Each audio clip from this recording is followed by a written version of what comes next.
This is kind of interesting as well. This is defenses with the highest percentage of plays that go for negative or 0 yards. Number one, the Texans. This was before last night when they lost to the Jets. Broncos are 2, Titans 3, Browns are 4, ahead of the Vikings, 49ers, Eagles, and Ravens. Almost 38% of their plays have been for 0 or negative yardage. Again, the more that you've gotten into it, the defense has cut down on some of the big plays they've allowed, and it helps. Look at how they played against the Ravens. Ravens, probably one of the better offensive teams in the league, and we're playing well. You get some competent offensive play, and helps the defense.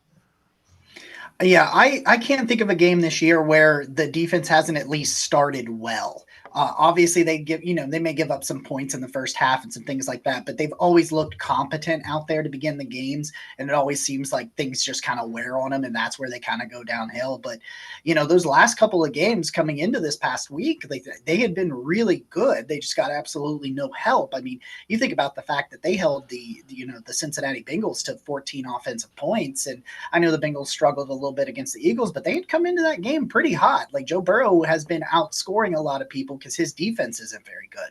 So like even when they're not getting complimentary football from their offense, they've really done a great job. And I think they continue to be aggressive, but I also just think that the fundamentals and the tackling and some of the things that they needed to clean up, they've cleaned up.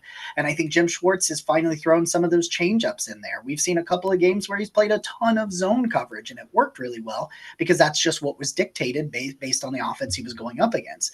And so where maybe in the beginning of the year we got a little frustrated that we were missing too many tackles or being way too aggressive and giving up some of those things, he's made some changes, been a little bit less predictable, and I think that defense has really responded, and that's with multiple really good players hurt. So, coming out of this bye week especially, I think it'll be interesting to see how the defense fares.